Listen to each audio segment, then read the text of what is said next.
Warning, the stunts and illusions performed on this program were designed and tested by Criss, a highly trained professional. These demonstrations are extremely dangerous and should not be attempted by anyone, anywhere, at any time. Hey, this is Criss here at the Magic Castle.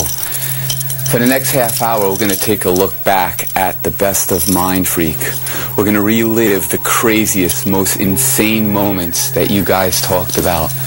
Plus, we're going to show you never-before-seen footage from 2 episodes that were deemed to be too edgy by the network. So kick back, relax. This is the best of Mindfreak.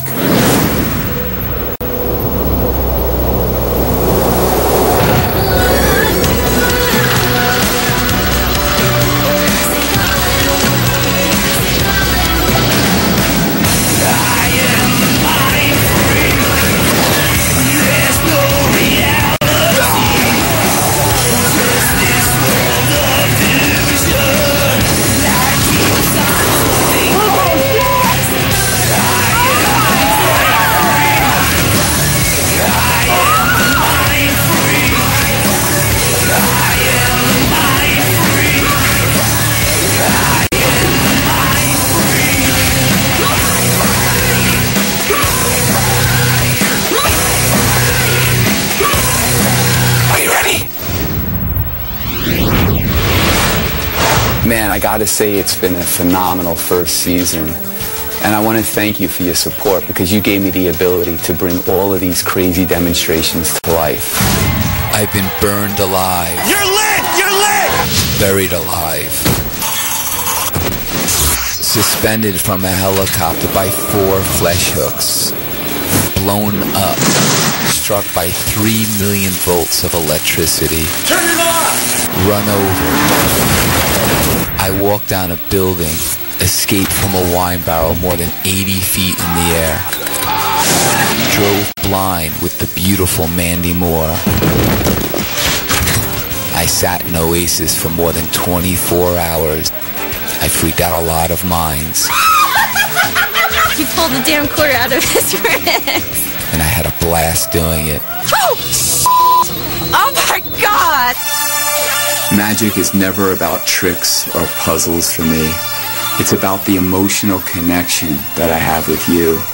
When I have that, that's true magic. And it's never more prevalent than when I'm getting inside your mind with mentalism. What are you, a psychic? But how did you just pull that out of my head? I want you to think of any simple picture. This season, I did a lot of mentalism that I really enjoyed performing. What is the picture that you're thinking of in your mind right now? What is it? Stick figure? A stick figure. It's really strange because that's exactly what I was thinking. So mentalism is not to be mistaken for psychic power. It is knowing what's on someone's mind and then playing with it. Oh my God! Wow. Whether it's knowing what someone is seeing. You looked at the Queen of Clubs and you jumped to the 7 of Clubs. Or a word or a name that they're thinking. This conclude. Or a sensation that they're experiencing. Now or later. Whoa! Whoa! Oh! Damn, do you see me? Now and later, now. Mentalism is a great way to freak someone out, one-on-one. Thanks for the memory, man. Like this never-before-seen footage of a demonstration I did in the Aladdin lobby. Try a little experiment. You have a wallet on you? Any money? Okay, I want you to remove your wallet. I want you to remove a bill, okay? Now I want you to open up the bill, but before you open up the bill, I want you to open it up so that the serial number, which has the president's head, I want that to face you. Don't let me see it, just keep it. And I want you to really focus in on the serial number, not the letters, the actual number. And Elizabeth, I want you to think of a number 1 through 10. What is the number that you're thinking of? 5. What's interesting about the number 5 is if you look in that serial number, there is no 5. Am I correct on that serial number? Oh my God. But now I do want you to focus in on the first number on that serial number. It's 2 of you, so it would have to be the 2. Am I correct? Now the next 2 digits I want you to really see them in your mind. Just focus in on them. 87. Is it 87? Next 3 digits are, focus, 103, am I correct? 103. And what do we have left? How many more digits do we have left there? 2 numbers. 2 numbers. I want you to think of the first one, and I want Elizabeth to think of the second one. Just really get them in your mind. You're thinking of a 0, and you're thinking of a 9, am I correct? Have we ever met before? Nope. Is that your bill? Yeah. Did it come from your wallet? Yeah. Thank you very much. Pleasure to meet you. Dude.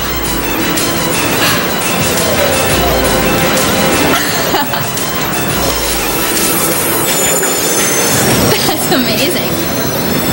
I don't get it.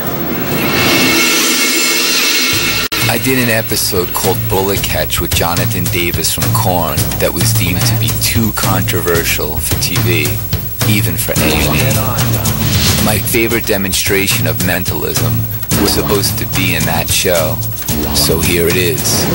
Hi ladies, how are you? Good, how are you? Let's go. What's your name? I'm Christine. Christine. Yes. Susan. Susan. Hi, I'm Chris. Any reason why you're in the Psychic Eye bookstore? Really into this stuff. So, Yeah, what kind of stuff are you into? like the, metaphysical world, psychics, the whole tarot cards, everything. So you actually do then believe that some people might have the ability to get inside other people's heads. Some people. Right. Some people. Not everybody. Can I try something with you? I think that you might find somewhat unusual. Sure. There's probably more than 1,000 books in the store. I'm going to stand all the way over here. Okay. Go select a book, open the book up, pick a word, close the book, put it face down in your chest, and come over to me. Okay. I'll tell you when to begin though. Okay. I'd like you now to select any book. When you've made your selection, let me know, please. Okay. I'd like you to open the book up and select one word. Close the book, place it face down on your chest, and come towards me.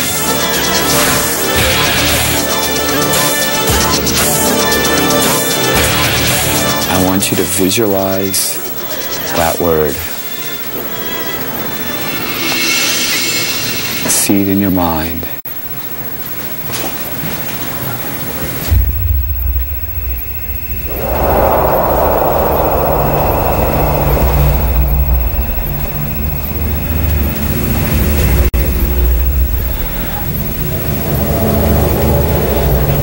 Look at me. Do you feel an energy? Yep. Powerful.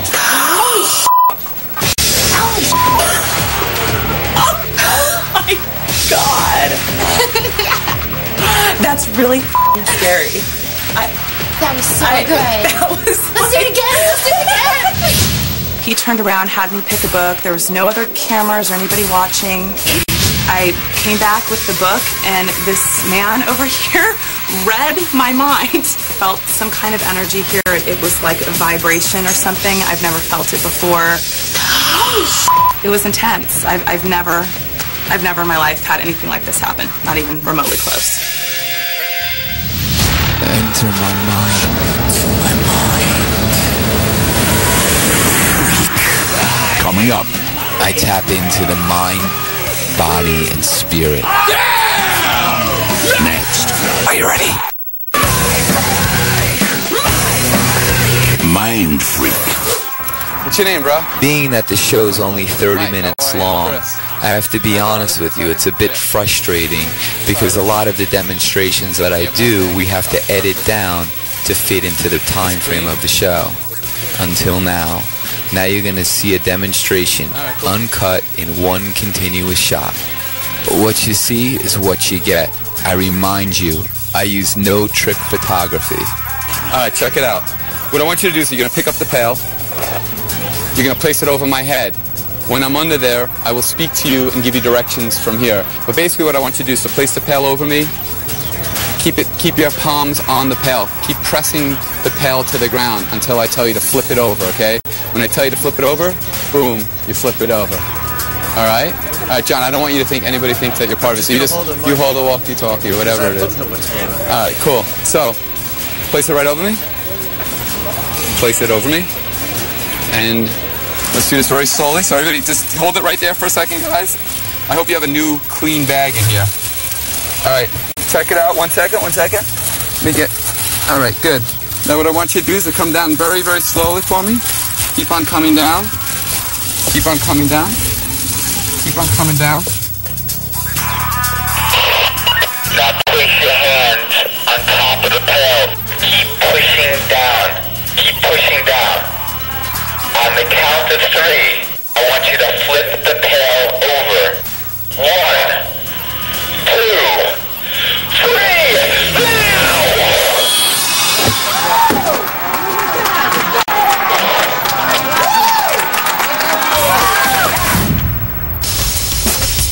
My mantra has always been, when the mind, body, and spirit work together, anything is possible. It's another way of saying, mind over matter. It's what I use to push the boundaries of reality in a physical world. Like lifting up a car.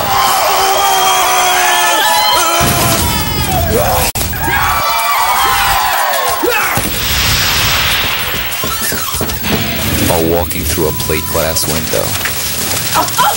Oh my God! Now watch. Hit it. Come here, Lee. Oh Check my it out. God! No way! No freaking way! I get a ton of email, and I want to thank you for taking the time out to write to me. It's really good to get that feedback. Like on the levitation, which is what you responded most to. I got more emails about that episode than any other episode. So here's a clip for one of my favorites, the levitation. Oh my God! Oh, man. Oh my God. Oh, my God. How do you do that? What the f*** are you doing? I'll never get bored of performing levitations. It never fails to mess with people's minds. He like elevated with nothing. Especially on the street. Hi, how are you? Hey, Chris. Pleasure to meet you. Pleasure to meet you, Bob. Here's a demonstration of mind over matter that I did for the episode of Bullet Catch. People look at what I do and they think it's effortless.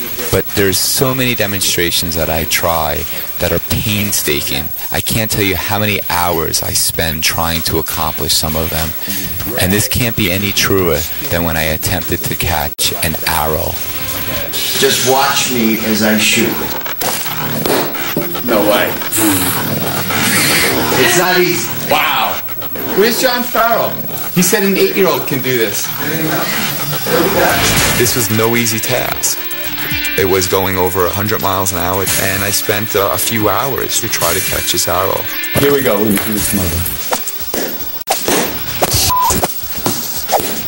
was too fast, You went right? for it, yeah. I touched it.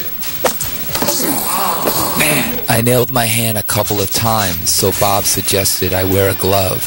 Yeah, I would wear that. I'm gonna get this son of a gun. Whatever you just did, do that again.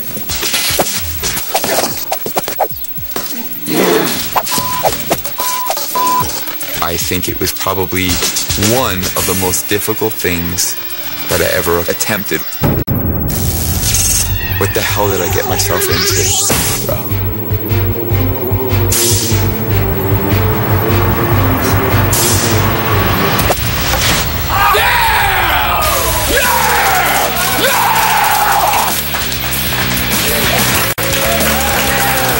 Thank you for your patience. You want to do it again? No. I actually doubted myself for a split second there. And the minute I did that is the minute I didn't hear it hit the wall and it was in my hand. Yeah! I'll never forget that moment.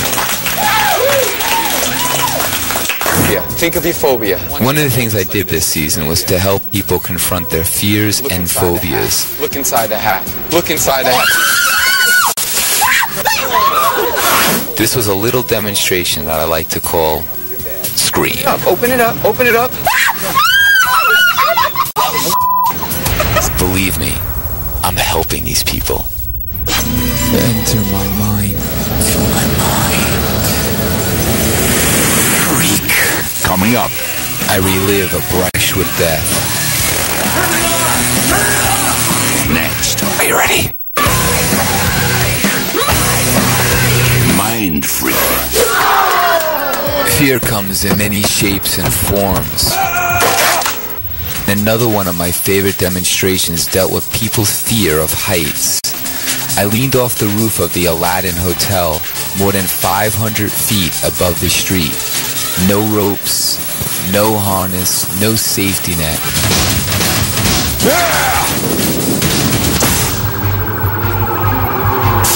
Just so you know, somebody called the fire department on Criss Angel. They thought he was a jumper.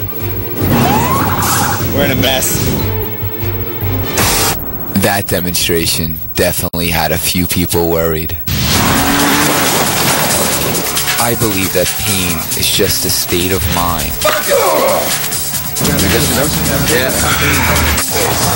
In a lot of my demonstrations, I'm pushing my own threshold of pain. I guess the only time I was ever really concerned was when I was struck by 3 million volts from a Tesla coil. All the way up. Raise it up. Give me 3 million volts.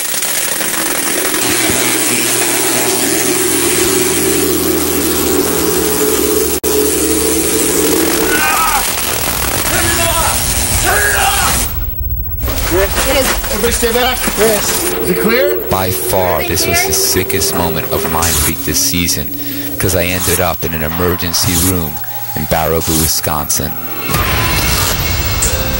Because I love putting my body in precarious situations, I tend to make a lot of people a little squeamish. Here's a demonstration you haven't seen. It might make you cringe. Open up your hand for me like this, right? Good, just keep that like that. Open these up for me, there's razor blades. Open them up. Hold that. You put your hand on.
It's one of them deals, if you hadn't seen it in person, you thought it'd be a trick for talking. It's crazy.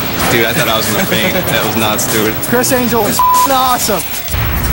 Many people ask me to pick my favorite demonstration. I gotta be honest with you, I can't. They're all like my children. But if I had to pick one, I'd have to go with the body suspension. It was insane.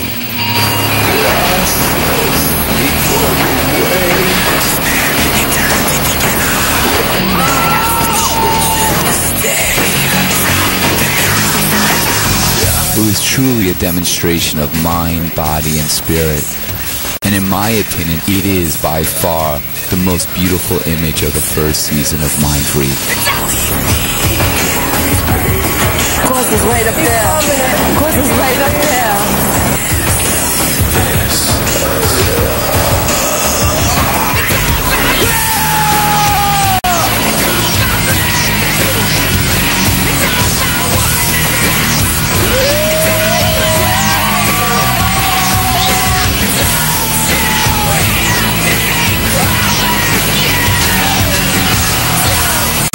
Words can't describe what it felt like. I mean, to be suspended only by your flesh 1,000 feet above the earth. I'll never forget it. I'm always pushing my envelope, striving to bring you things that you've never seen before. And I think we've accomplished that in the first season. But I can honestly say, you ain't seen nothing yet. Wait until season 2. It's going to be crazier than ever. Until then, I want to thank you for watching. God bless. Believe.